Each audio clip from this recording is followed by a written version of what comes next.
Temoris Greco, bienvenido a Largo Aliento. Muchísimas gracias, Sabina. Es un gustazo estar contigo. Temoris, ¿tu nombre qué es griego? No, no, es Rarámuri, es de Chihuahua. Es un nombre indígena que significa el que ve caminos. ¿De qué beca? De hecho, si alguna vez has hecho el ferrocarril Chihuahua al Pacífico, uno de los puntos donde la gente baja, porque es muy bonito, se llama Temoris. Fíjate, yo te hacía de padres griegos y eso me explicaba a mí por qué tu pasión por Gaza, que te hizo ir del Distrito Federal, irte a Gaza precisamente cuando estalla la guerra. ¿Por qué? ¿Por qué Temoris? Siempre, o sea, siempre ha sido un tema muy importante para mí. Primero, me aproximé desde la idea de los kibutzim. Cuando era adolescente, conocí gente que había estado en kibutzim. Me hablaron de la idea del kibutzim, algo pues muy idealista, ¿no? Sí. Muy socialista. Y alguna vez se me ocurrió que eventualmente tenía que ir un año o algo así a un kibutz. Pero después, investigando más, empecé a ver el tema de cómo, sobre todo después de 1967, todo el ideal de los kibutzim y en general de lo que se había planteado como el Estado de Israel se fue convirtiendo pues, en un régimen de ocupación militar de otro pueblo. Entonces empecé a conocerlo más y a involucrarme. Y esta vez fue la sexta ocasión. Este fue o sea, conozco a Israel y los territorios palestinos O sea, has de ido arriba a varias abajo. veces. Fue Fuiste la sexta. a un kibutz, te quedaste allí. Fui a Niroz, pero ahora después de haber sido atacado, de que ese kibutz fue atacado Es uno de los que fue atacado el 7 de octubre. Ajá. Y fue en la frontera. a 2 kilómetros de la frontera. O sea, pasaban los aviones por encima de nosotros y se oían las explosiones. Y el tema es que me tocó ver una escena terrible. Una mujer... En esta ocasión que acabas de estar. En esta ocasión. Hadash Calderón es una mujer que ella ya no vivía en el kibutz, pero su madre sí.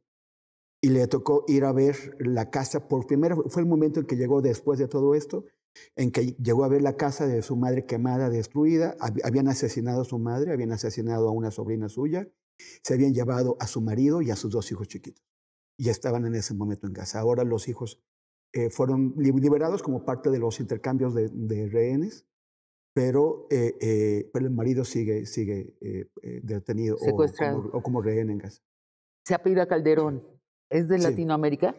Ese kibutz, y son varios, hubo también Najalos y Beri, vino mucha gente, o fue mucha gente escapando, mucha gente judía escapando de las dictaduras sudamericanas, especialmente de Argentina y de Uruguay. Entonces llegaron en el 75, 76, 77 a incorporarse a este proyecto. Pero ocurre que esos kibutzim eran, no sé si siguen siendo, pero eran una especie como de baluarte de la izquierda pacifista israelí. Sí. De la izquierda que trataba, bueno, o sea, muchos de ellos... De resolver el conflicto de doble ocupación del mismo territorio, ¿no? Árabes, judíos, ¿eh? Entonces o sea, muchos de ellos tienen amigos allá. Obviamente el impacto fue muy fuerte y muchos ya no creen en el diálogo, pero otros al revés. Se han reafirmado en la idea de que solamente una solución política puede terminar con toda esta violencia.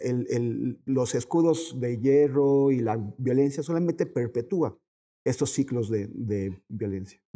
Estás yendo muy rápido.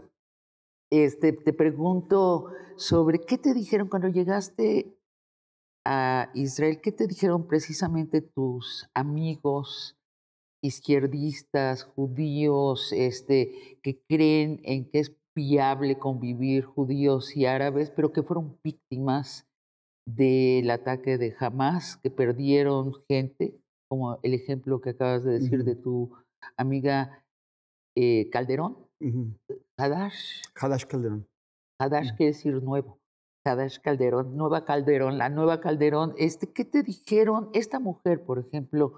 ¿Cómo está? ¿Está en horror? ¿Está en pánico? ¿En qué estado está? Sí, no la conozco personalmente. O sea, yo estaba visitando el sitio junto con otros colegas cuando ella llegó y nos acercamos a ver qué es lo que estaba pasando. Y fue muy duro porque ella gritaba Dios, ¿dónde estás? O sea, era una situación, Es una buena pregunta, ¿no? Dios, ¿dónde estás? Era muy duro, ¿no? Muy fuerte. Sí, Y además también sabiendo, porque escuchábamos los bombazos, que en esos momentos otras tragedias estaban ocurriendo, sí. pasando la Pues, línea, ¿no? pero del lado Del lado de de Gaza. Gaza. Escuchábamos el tronar de las bombas y los aviones.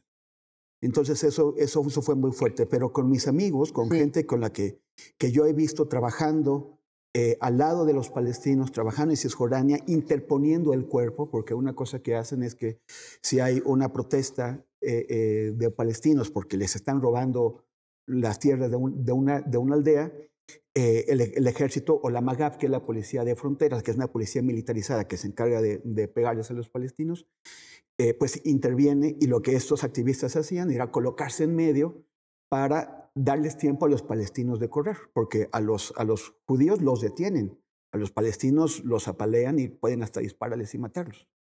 Y esto pues no sin sanción, porque sí también les podían pegar, pero sobre todo pues entras en un ciclo de temas judiciales muy complicados para ellos, ¿no?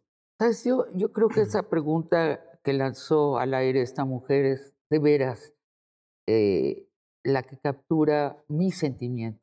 Dios, ¿dónde estás? Porque yo no le veo resolución a esto. Déjame decirte que yo como judía me eduqué mirando pietaje cada viernes en la primaria y en la secundaria del campo de concentración, ¿no? Las montañas de huesos, los prisioneros raquíticos, las filas de cadáveres vivientes entrando a la cámara de gas, Ujú. los pietajes de la cámara de gas, las montañas de lentes, los anaqueles llenos de dentaduras que tenían los nazis. Y cuando pienso en lo que sucedió el 7 de octubre, es a ese sentimiento al que me remite, ¿no? Al Ujú. horror árido y sin matices. Pero cuando luego veo pietaje de Gaza y veo las montañas de cascajo y me entero de que los niños se están muriendo de hambre mientras ahorita estamos hablando y Eso es. sé que los hospitales son también refugios de Hamas subterráneos y me imagino las bombas que caen y en cosa de segundos calcinan más rápido que en las cámaras de gas se calcinaban los cuerpos y vuelvo a sentir el horror del holocausto. Entonces, no puedo desprenderme del horror. Tú, después de hablar con tus amigos israelíes, supongo que hablaste con tus amigos árabes. Te pido que nos cuentes qué te dijeron tus amigos árabes y tu conclusión de ambas visiones. O sea, sí, los israelíes y los judíos, tanto allá como aquí, han sido golpeados por la brutalidad de lo que ocurrió el 7 de octubre. Sí. Y han motivado muchas reflexiones, ¿no? O sea, sobre qué está pasando, por qué. Y unos lo han resuelto de una manera y otros de otra manera, unos, digamos, reivindicándose en el tema de la paz, otros echándose para atrás y diciendo, no es posible. Y otros no lo han resuelto y eso está pendiente.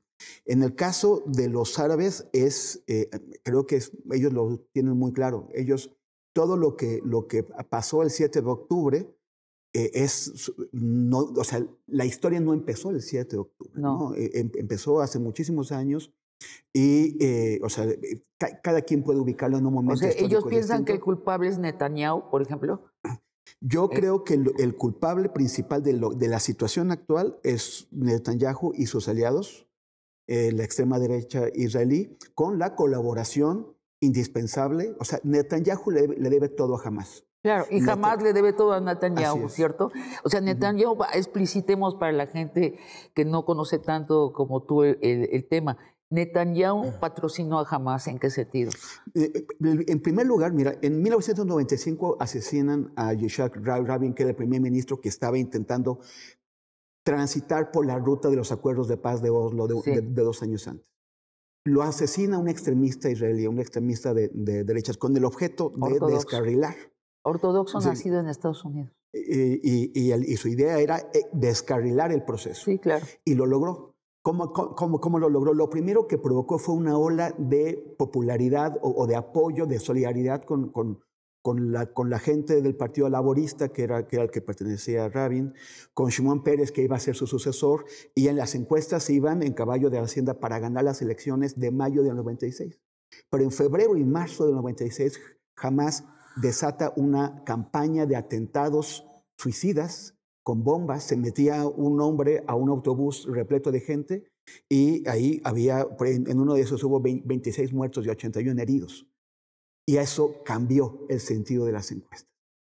O sea, provocó una ola de indignación. La solidaridad se convirtió en indignación y 2 meses después Netanyahu gana las elecciones. Que Netanyahu proponía cero laxitud, no, borrarlos del mapa. Él quería acabar con los acuerdos de Oslo, acabar con la ruta de la paz. Sí.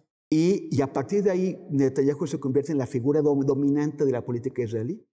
Y logra su cometido. Pero él también, o sea, hay críticas que le han hecho desde su propio campo político, porque él siempre estuvo patrocinando a Hamas, intentando ayudar a Hamas. El dinero de Hamas llega a través de Qatar.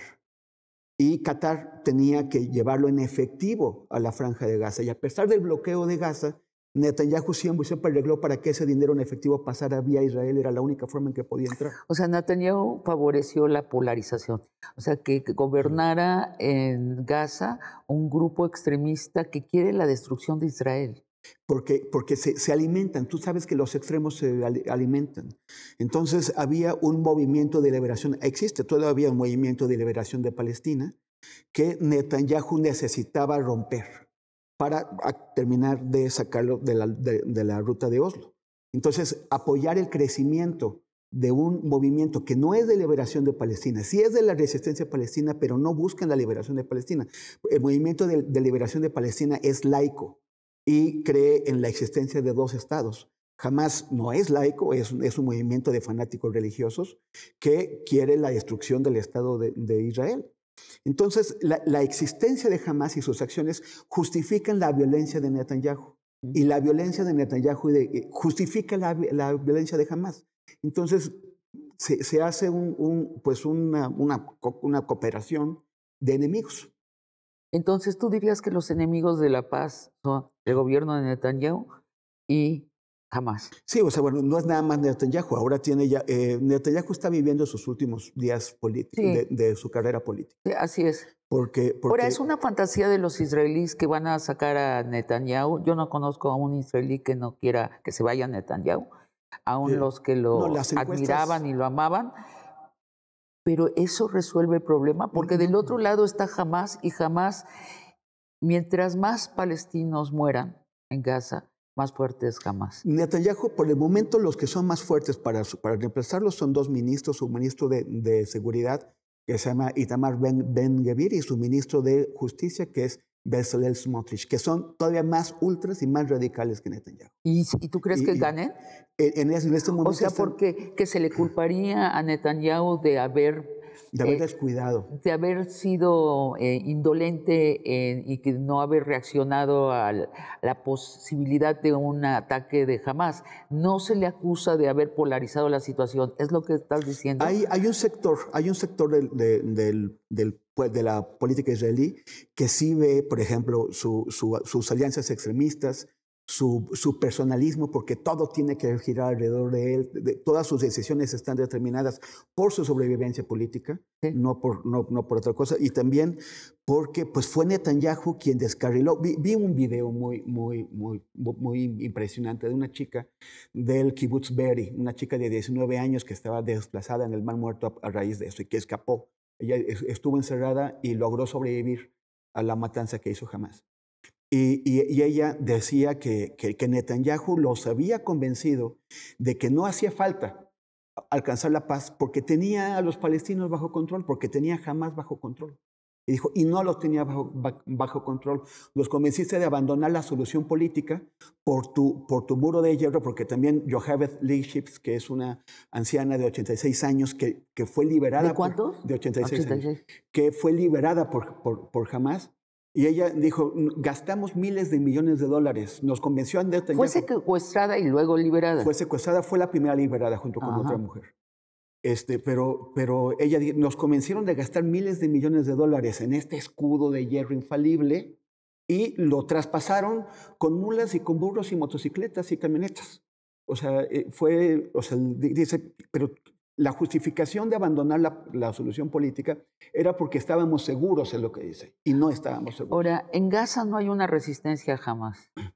En No Gaza, podría haberla, los matarían si hubiera. Entonces, Gaza, ¿qué dicen tus amigos árabes que no están allí en Gaza? es un régimen de terror el que tiene Hamas en Gaza. Exacto. El que ha establecido desde 2007, o sea, en 2006 ganó las elecciones y en 2007 se apoderó, expulsó a la autoridad palestina, expulsó a los partidos laicos a balazos. ¿Y qué dicen los árabes? ¿Tú tienes amigos israelíes árabes? Claro, es que hay algunos, bueno, a ellos no les gusta que los llames árabes israelíes, son palestinos aunque tengan la ciudadanía israelí. Pero bueno, pues ahí se define mucho, ¿no? Sí, pero sí, porque la idea de llamarlos árabes corresponde al argumento de que no existe un pueblo palestino, de que todos son árabes. Bueno, entonces israelíes palestinos sí aceptan que si tienen pasaporte israelí aceptan que son israelíes. Bueno, algunos sí. ¿Y otros? Algunos son políticos incluso, ¿no? O sea, juegan dentro de las reglas del sistema político israelí. Son representantes en la Knesset, aunque los maltratan mucho, pero bueno, van y juegan. ¿Y qué dicen ellos? Hay varias posturas, ¿no? Hay unas posturas más radicales. Hay quienes sí reconocen que Hamas es parte del problema, porque es el gran enemigo aliado de Netanyahu. Pero al mismo tiempo, lo que ha hecho Hamas, o sea, lo que ha hecho Netanyahu al fortalecer a Hamas es convertirlo en el gran valedor de los palestinos, en el campeón de los palestinos, porque los palestinos pueden no estar de acuerdo con las posturas de Hamas, pero Hamas, por lo menos, así lo ven ellos, por lo menos sí está haciendo algo contra el ocupante. En cambio, ven a la Autoridad Nacional Palestina, al presidente Abu Mazen o Mahmoud Abbas, que lleva 20 años ahí sin pasar por urnas, lo ven como un colaboracionista. Ahora, Hamas dice, Palestina va desde el río hasta el mar, es decir, no le da ni en la imaginación posibilidad a un Estado israelí. Te pregunto sobre Hamas más a la vuelta de un corte. Hamas es incluso más brutal porque habla de matar a todos los judíos del mundo. Bueno, es lo que dice la ultraderecha israelí. Dicen, en Gaza no hay un inocente. El que nace no es inocente. Sí. El que nace es Hamas y tenemos que eliminar a todo Hamas. Esos son llamados abiertos al genocidio, que se dan efectivamente desde ambos lados. Y es lo que está gobernando. Estas dos posturas es lo que está gobernando mientras hablamos ahorita. Y mientras continúe la violencia, lo que tú haces es fortalecer esas posturas.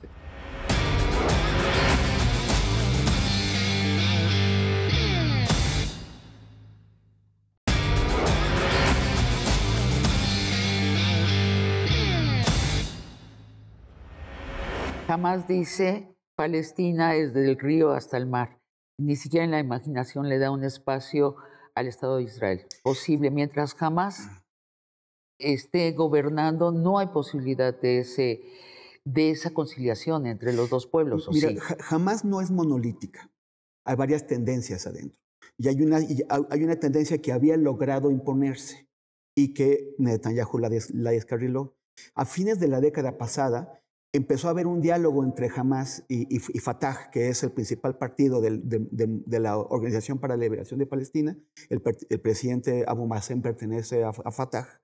Y llegaron a ponerse de acuerdo para establecer un gobierno de unidad. Y para eso hubo un requisito fundamental sin el cual no se podía avanzar, que es que Hamas quitara de su estatuto la idea de que el Estado de Israel tenía que desaparecer. Lo quitó de hecho desde 2015. Y lo que hizo Netanyahu fue cortarles los presupuestos, generar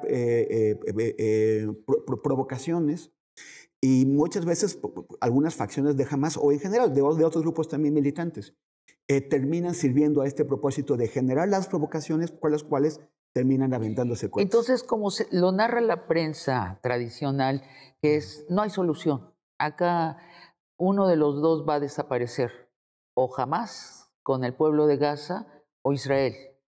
Ese planteamiento, ¿crees que sí hay todavía posibilidad de un Estado de dos nacionalidades? No estoy seguro. O sea, Sí. yo no tengo ninguna autoridad para decirle a los palestinos ni ¿Pero a los lo israelíes. escuchaste? No sé. ¿Alguien seguía hablando de esto? Hay una... Porque mis amigos israelíes, la mitad de la familia de mis padres, a quien yo conozco pocos, viven en Israel y ni uno está hablando de eso. Nadie, dejaron de hablar de la posibilidad de un Estado de dos nacionalidades. La idea de vivir judíos y palestinos en el mismo espacio físico con un gobierno compartido les parece ahora imposible. ¿Qué percibes tú en tus amigos? O sea, hay todavía, y hay iniciativas, digamos, renovadas de hacer lo que ellos llaman una confederación.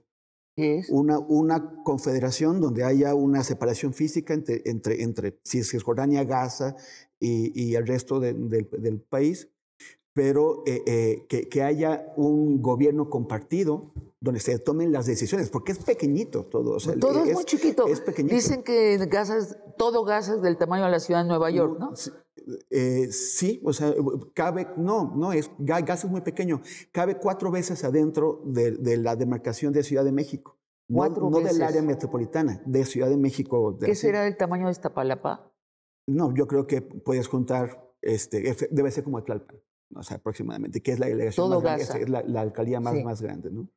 Entonces es realmente, pero igual todo ese territorio, Israel, Cisjordania, Gaza, es muy pequeño. O sea, lo que es muy fuerte es que tú estás en Tel Aviv, que es una ciudad de playas, una ciudad con una vida muy relajada, muy liberal. La gente anda en sus scooters, en shorts y con muy poca ropa, y es así. Es muy relajada. Y sabes que a media hora en coche están bombardeando, ya están destruyendo. Y la gente eso. está relajada tomando café y viajando en scooters. De pronto suenan las alarmas. ¿Y no se distraen? Pues mira, la única vez que me tocó en esa ocasión que sonaran alarmas, yo estaba en una estación de autobuses al aire libre y estábamos esperando el bus que iba a Jerusalén. Había una fila, empezó a sonar y la molestia de la gente era que iban a tener que perder su lugar en la fila. Llegó la policía y nos arreó literalmente hacia un refugio, pero era un refugio que tiene un subterráneo, pero a la gente le daba flojera bajar, nadie bajó al subterráneo, nos quedamos como a la entrada del refugio, que es una casetita. Y yo decía, esto es peor, porque si cae aquí un cohete, estamos todos aquí. Pero eran cohetes que Israel estaba mandando a Gaza. No, eran cohetes que habían disparado desde Gaza. ¿Y no les daba miedo? Es que es mucho más, es como tantas cosas, como que es más probable que te atropellen en la calle que te caiga un cohete de Gaza. Es más probable que te pase algo en un coche a que te caigas de un avión. O sea, es la posibilidad, sí ocurre. Y ahora, regreso a tu anterior imagen. Gente tomando café, viajando en scooters, mientras se oye el bombardero en Gaza. ¿Siguen haciendo su vida como si no escucharan los bombardeos? Sí, es muy contrastante Tel Aviv y Jerusalén. ¿Sí? Jerusalén, que alguna vez una persona que vio que estaba en Jerusalén me dijo que era el lugar más espiritual del mundo. Yo, ¿cuál espiritual? Aquí se están rompiendo la cabeza todos. O sea, Por eso. O sea, judíos, palestinos y cristianos, pero además entre judíos y judíos, entre palestinos y palestinos, sí, y entre cristianos y cristianos. Hay el Santo Sepulcro está dividido entre sacerdotes que se dan con el crucifijo, o sea, con los sirios. Sí, y discuten, ¿sí?, todo el tiempo. Entonces hay una tensión terrible en Jerusalén. O sea, es una ciudad que a mí me pone muy mal porque todo el mundo está ahí. Tel Aviv es lo más relajado del mundo y efectivamente, o sea, tú sabes que están destruyendo, masacrando terriblemente a gente a 1 hora de distancia en coche, a 5 minutos con los aviones que van a aventar bombas allá, pero la vida continúa, o sea, nada ha cambiado. La gente no se distrae. Es el Jerusalén donde hay tensión. Ahora, ¿también podrías describir el contraste de nivel de vida en Tel Aviv y en Gaza? Bueno, es muy fuerte porque Israel es un estado económicamente muy exitoso, a pesar de todo, y se vive muy bien. Es muy caro. Tel Aviv es de las ciudades más caras del mundo. Hay sándwiches que tenía yo que pagar en 500 pesos, ¿no? Un sándwich de la calle. Entonces era una cosa alucinante. Mientras, pues en Gaza... Un nivel también académico altísimo, ¿no? O sea, todo taxista tiene una licenciatura, si no es que no una maestría. Sí, pero igual no les dan chamba de lo que estudiaron. Sí, claro. Bueno, como Cuba, sí. Ajá. Pero mientras en Gaza, pues la gente se está... O sea, Gaza, ¿por qué es tan conflictivo Gaza?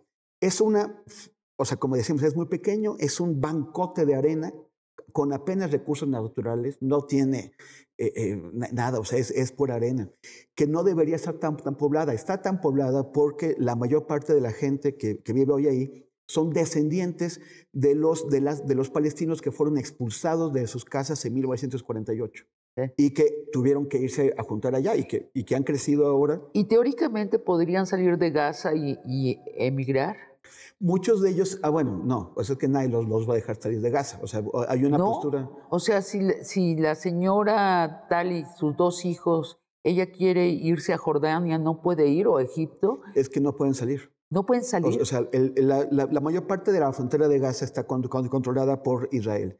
Pero hay una pequeña frontera de 13 kilómetros de largo, que es la de Rafah, y todo eso da con Egipto. Y los egipcios, en cuanto se dieron cuenta de las maniobras adentro del gobierno de Israel, que es ir arreando a la población hacia la frontera con Egipto, dijeron, no nos van a pasar su problema. Entonces despegaron a 100,000 soldados ahí y han estado construyendo sistemas de terraplenes y de muros. No dejan a los para contener palestinos salir. Una oleada, ¿no? Una no quieren esos inmigrantes. No quieren, pero tampoco, o sea, ellos dicen, este es el problema de ustedes, no nuestro, no lo queremos. Pero de uno en uno, ¿no se pueden ir? No, es que no te dejan salir. O sea, son casos muy contados, por ejemplo, han dejado... ¿En esta época de guerra o en general? En general es muy difícil. De pronto hay negociaciones, dejan salir algunos. Pero aquí también la cosa es que los propios palestinos no se quieren ir. No se quieren ir. O sea, porque es su tierra. O sea, ya son refugiados una vez, del 48. No quieren ser refugiados 2 veces. Muchos de ellos es muy típico, tanto en Gaza como en Cisjordania, que las personas te muestren llaves. Y esas llaves son las casas que ellos tenían en lo que hoy es Israel y de las cuales fueron expulsadas. Entonces es como muy simbólico de la idea de retorno. Entonces en abstracto, la única posibilidad es un Estado de 2 nacionalidades. Pero esto cada vez se siente más lejos. Existe otra posibilidad que yo no estoy viendo, y la que existe ahora, que son estos territorios anexados a Israel, donde se supone que Israel no tendría por qué estar gobernando, sin embargo, sí impone sus reglas y están continuamente cruzados por los militares israelíes. O sea, está esto, Israel y los 2 territorios palestinos anexados, o que se haga un solo Estado binacional. ¿Existe una tercera posibilidad? Hay una posibilidad justa y democrática solamente es o un Estado binacional en donde todas las personas tengan derechos políticos, el derecho a votar, todos los derechos de la gente normal, de una ciudadana, de un ciudadano normales. Ese es un Estado donde 2 pueblos, un solo Estado. Está el 2 estados que viven con seguridad al lado, pero la idea es que el Estado palestino tenga las mismas oportunidades económicas y de derechos políticos para ser viable, porque si no, esto no, o sea, si tú mantienes a los palestinos pobres, siempre va a haber este hoyo de descontento. Bueno, le doy voz a la objeción a eso, que es el gobierno jamás se ha gastado el dinero que ha recibido de otros países en construir puentes y en armarse. Jamás no puede conducir un proceso así. O sea, jamás tiene que... Sí. Igual que Netanyahu se tiene que ir, jamás se tiene que ir. El tema, una de las cosas que se preguntan los israelíes de qué vamos a pasar si hay éxito y si sí conquistamos Gaza, es ¿con qué vas a reemplazar tú a Hamás? Y lo que ellos temen es que exista un vacío donde llegue algo peor que Hamás, que llegue Estado Islámico. Netanyahu ha estado comparando a Hamás con el Estado Islámico, pero no es lo mismo. Estado Islámico es un caso de extremismo brutal. Y en una situación de desesperación y de vacío podrías tener, es el caldo de cultivo para que tú tengas, para que crezca una idea así. Sí. Pero la otra opción que está proponiendo la ultraderecha israelí es la limpieza étnica. La expulsión del pueblo, que es lo que ahora está sustentando los cargos por genocidio contra Israel en la Corte Penal. La expulsión de todos los palestinos que sobrevivan a los ataques. Así es, los que sobreviven. Bueno, pero son los 2, esa es la postura de Hamás respecto a los israelíes. Hay que matarlos a todos, ¿no? o echarlos al mar. Entonces, Bueno, pues, pero en el sí, mar se moriría. sí. Bueno, Hamás es incluso más brutal porque habla de matar a todos los judíos del mundo. Bueno, es lo que dice la ultraderecha israelí. Dicen, en Gaza no hay un inocente. El que nace no es inocente. El Sí. que nace es Hamás y tenemos que eliminar a todo Hamás. Esos son llamados abiertos al genocidio, que se dan efectivamente desde ambos Y lados. es lo que está gobernando. Estas dos posturas es lo que está gobernando mientras hablamos ahorita. Y mientras continúe la violencia, lo que tú haces es fortalecer esas posturas. O sea, las encuestas de un lado y del otro muestran que la mayor parte de los palestinos y la mayor parte de los israelíes ya quieren ganar la guerra mediante knockout del otro. No piensan en soluciones, no piensan en ponerse de acuerdo. Pero lo único que va a romper la espiral de violencia es lo que decía esta chica de 19 años del kibbutz Be'eri. Es una solución política. La solución política solamente pasa porque los dos pueblos tengan la posibilidad de vivir en paz, de tener oportunidades económicas, de tener plenos derechos políticos. Que excluya a Netanyahu y a Hamás. Que a la extrema derecha, Ahora, Netanyahu va a ser reemplazado por Smotrich y por Ben Gvir. si tú estás en Tel Aviv tomando café y está tu scooter allí al lado, es factible que pienses, bueno, que los destrocen. Yo volteo para otro lado,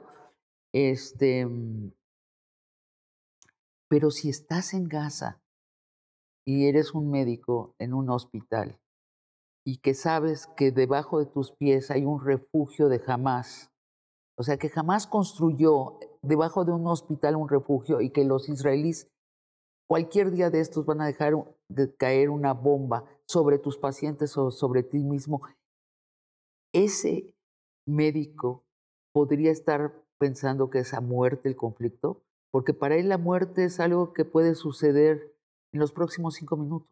Bueno, como ha estado pasando, ¿no? Hay un médico que dejó unas inscripciones en un pizarrón de operaciones, donde anotan sus operaciones, en donde estaba explicando por qué él no se iba a ir, por qué no iba a abandonar a unos niños que estaban bajo su cuidado, no iba a escapar al sur. Y dijo, el último dirá lo que hicimos, el último que quede vivo dirá lo que hicimos, recuérdenos. Y lo mataron un poquito después, en un bombardeo. O sea, es muy grave. Lo de los túneles debajo de... Sí. O sea, lo primero que dijo Israel es que debajo de uno de esos hospitales, el mayor, que se llama Shifa, había todo un sistema, todo que era el cuartel principal, todo eso, e hicieron incluso unas animaciones, que son las que difundieron, donde se veía como una pequeña ciudad abajo. Nada de eso se ha demostrado. Quiero decirte, a mí no me sorprendería, o sea, yo no es que confíe en Hamás, no me sorprendería que tuviera algún tipo de instalaciones debajo de cualquier construcción de Gaza. No me sorprendería, eso pero no se está sabe. demostrado. Yo me acuerdo de un reportaje de Proceso de hace como 10 años, en que narraban cómo el narco mexicano, los ingenieros que construyeron los túneles que cruzan por debajo de la frontera entre México y Estados Unidos para transportar droga, son los que enviaron originalmente a Gaza a construir los túneles. ¿Tú leíste ese reportaje? No lo leí. Y había fotos que Sí, comparaban las instalaciones y eran muy parecidas. sí. O sea, no veo por qué los ingenieros mexicanos que hacen esos túneles tendrían que ir a preguntarle jamás cómo se hacen túneles. No, al contrario. O sea, bueno, que, sí, que los de Hamás, sus primeros ingenieros constructores de túneles vinieron de México. Lo que me lleva a la pregunta de la que quisiera que habláramos en nuestro tercer y último bloque de conclusiones. Nosotros también tenemos una guerra civil en México. Nunca hablamos de ella. Hablamos un poco como estos israelíes de Tel Aviv con el scooter al lado y tomando café, pero tenemos tercera parte del territorio mexicano está gobernado por el crimen organizado. ¿Qué paralelismos haces entre las dos situaciones? Vamos a un corte y regresamos. ¿Lograste entrar a Gaza, estar allí bajo los bombardeos? No, ahorita no. Estuve en 2014, que hubo otra guerra que hasta el momento... No te dejaron entrar ahora. No permiten, o sea, no permiten a la prensa. No es permiten, gravísimo, ¿no? Sí, no, ellos no quieren. Ellos siempre en esas guerras la percepción pública acaba siendo de derrota en Israel. Porque, aunque efectivamente son muchísimo más fuertes que sus enemigos, las atrocidades que cometen son tales que pierden lo que llamamos como la batalla de la opinión pública. La prensa internacional no nos dejan entrar, pero hay periodistas palestinos que viven y que están viviendo la peor matanza de periodistas que conocemos. Nadie en la historia, desde que tenemos registros, había matado a tantos periodistas, y además en un lugar tan pequeño.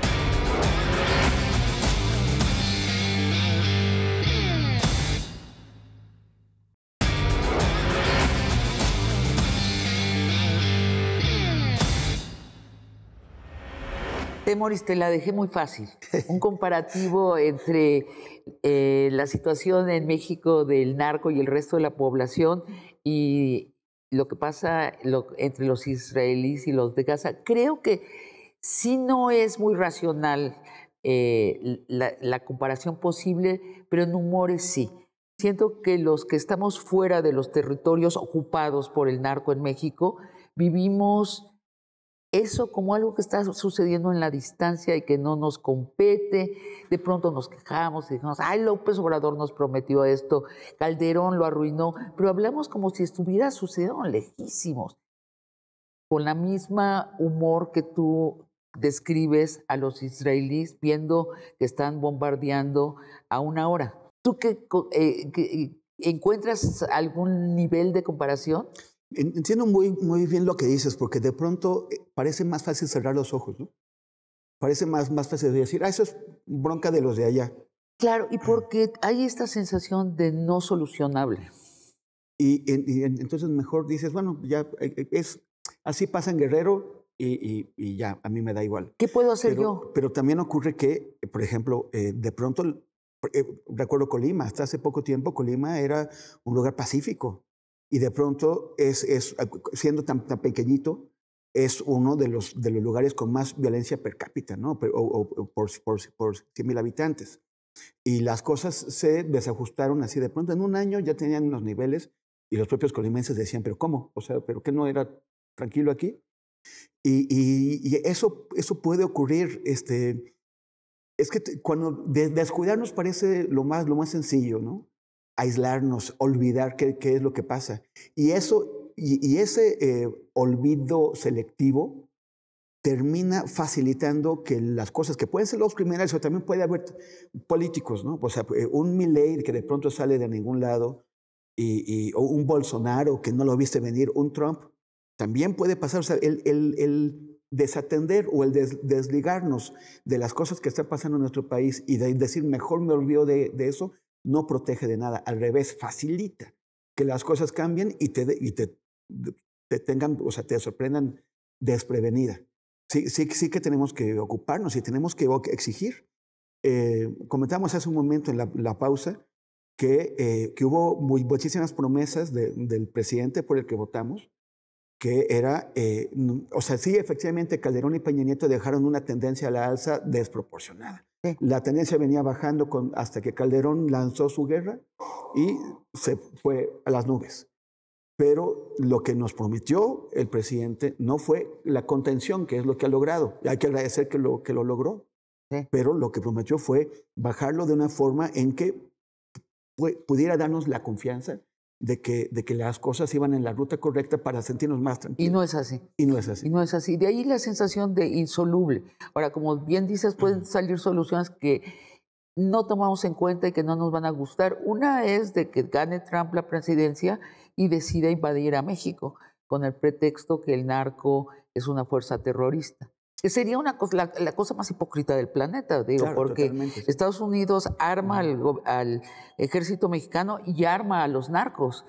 Esta guerra es un negocio de Estados Unidos. Y los financia, o sea, los arma y los financia. Los arma, claro, dices por la venta de droga. Claro, sí, que se distribuye mágicamente del otro lado de la frontera. Y son miles de millones de dólares que sí, una parte regresa a México, pero la mayor parte no, la mayor parte queda guardado en paraísos en el sistema financiero para que después los puedan gastar. Si no, ¿de qué sirve todos sus negocios? O sea, necesitan tener la seguridad de que hay dónde guardarlo, y eso está en Nueva York, está en las Islas Caimán, está en Panamá, todo eso que vimos de Panama Leaks y todos esos otros, ¿no? Hablemos del periodismo que hiciste. Es muy interesante.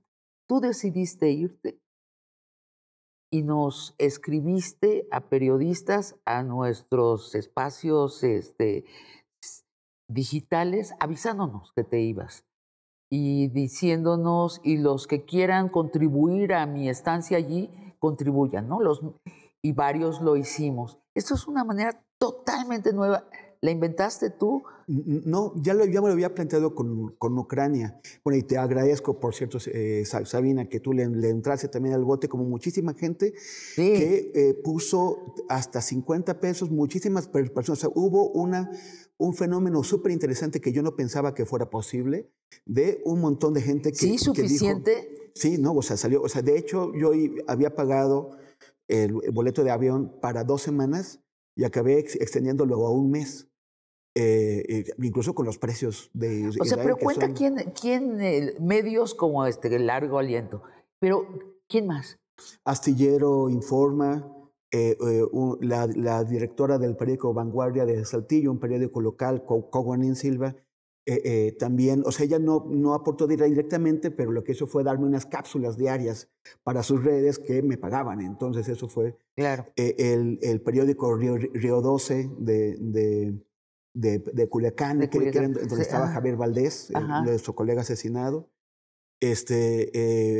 Península 360, que es un pequeño medio de comunicación de San Francisco, que a su vez ellos lograron convencer a Global Exchange, una organización global, o internacional, de también apoyar. Fuiste nuestro corresponsal. De muchos, ¿no? Y o sea, también de gente... mucha gente común y corriente, normal, que no conocía yo, que no me conocían, y que mandaban así, oye, te puse 50 pesos, te puse 100, me gustaría ponerte más, pero es lo que podemos entrar, y que a veces veías que repetían, ¿no? Como pasaban las semanas y ya podían poner un poquito más. Y luego los medios comerciales te empezaron a pedir información, pero eso es así como de agrapa, ¿no?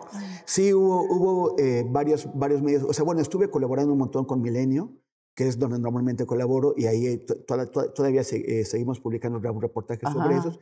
Pero o sea, hay una idea de que no me hago corresponsable de lo que estás haciendo, pero dame tu información, ¿no? Y además dámela a la hora que yo quiero. La diferencia son 9 horas. Entonces, de pronto había, o sea, alguien de un periódico, de una radio de Hermosillo, yo soy sonorense, de ahí de Hermosillo, pero de pronto me llamaban a las 3 de la mañana, que tú estás, mira, abajo, o sea, yo trabajaba de 6 de la mañana a 12 de la noche, todos los días, no descansé un solo día.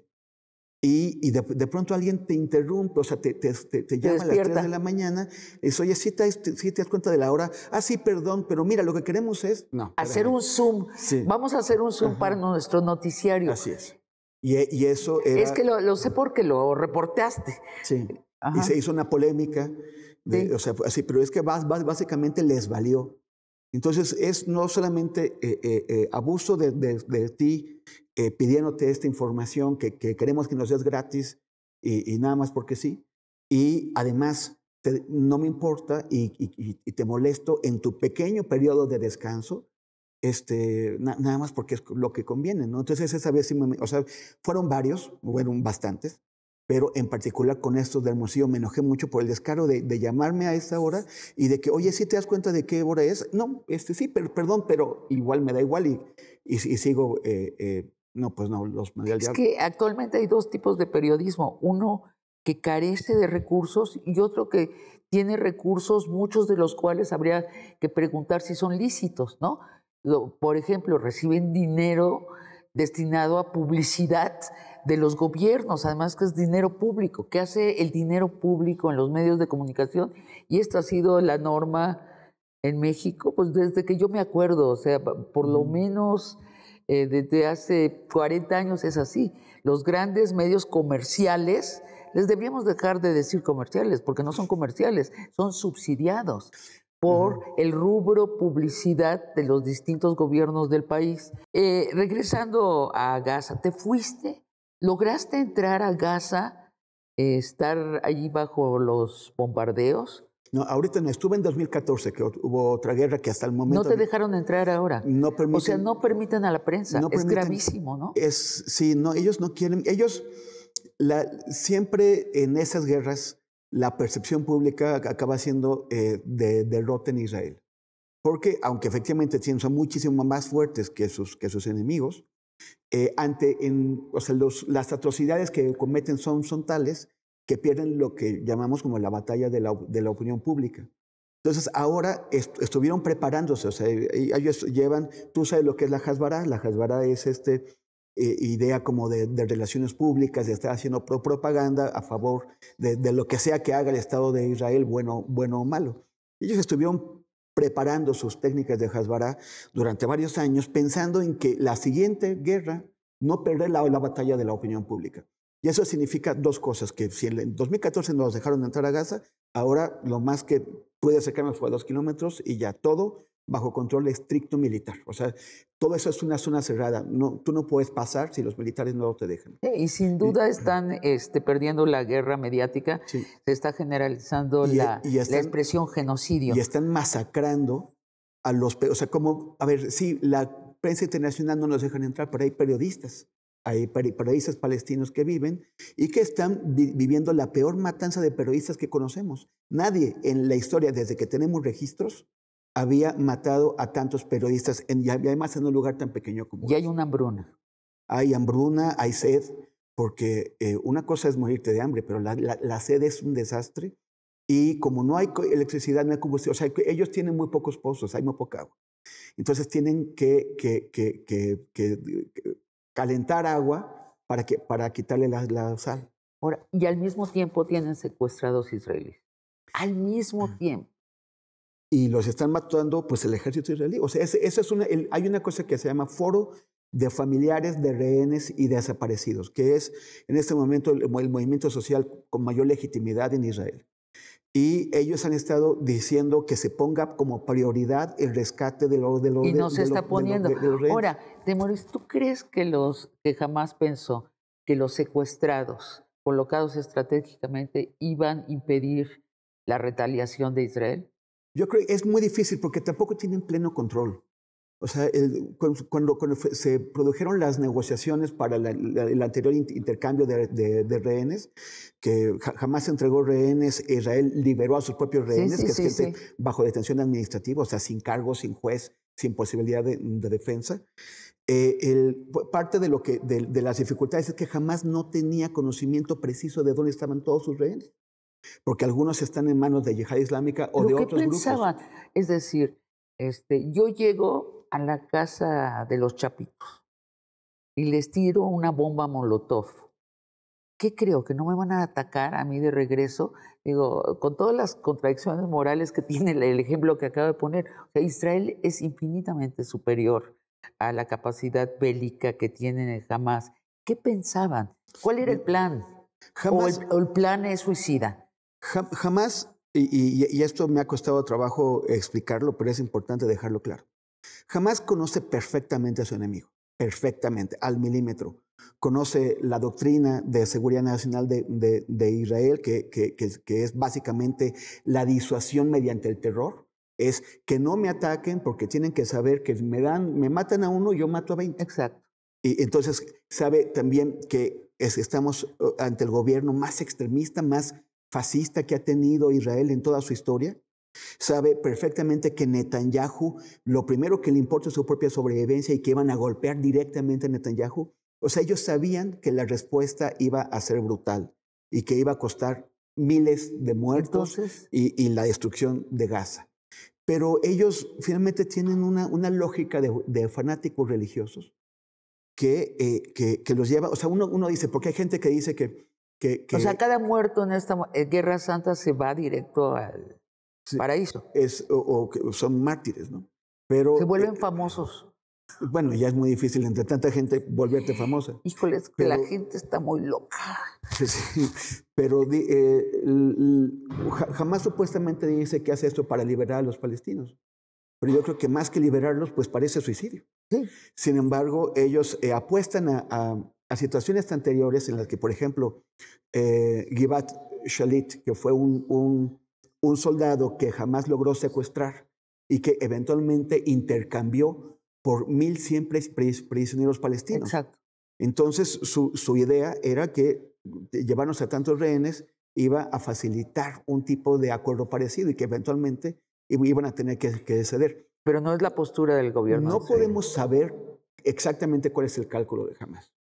No lo conocemos. Sí. O sea, hasta dónde pensaban que iba a hacer esta represalia y hasta dónde pensaban que iban a forzarlos a ceder. Claro, ahora lo que está dejando claro el gobierno de Israel es que no va a ser este intercambio de un secuestrado por 1000 prisioneros palestinos, que esta vez no va a ser así. Es bastante dramático que no está poniendo a los secuestrados en primer término.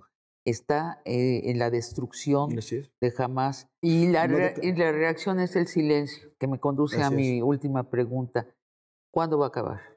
Es que, mira, de los dos lados, o sea, tienes a Hamás, tienes a Netanyahu, y todavía hay peores que Netanyahu, que son los ministros que te dije, que están presionando. Y hay peores que Hamás, como dices. Y hay peores que Hamás. Y en esos momentos ellos son los que controlan las cosas. O sea, vamos a más horror.